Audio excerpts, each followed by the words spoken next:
Hello gas, এই মসজিদটি পড়েছে কিশোরগঞ্জ পাগলা মসজিদ।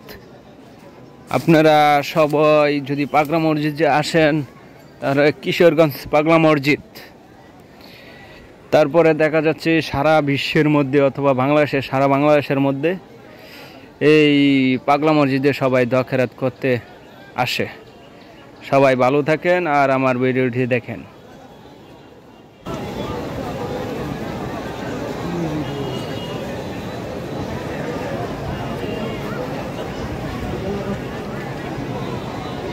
लोग बारे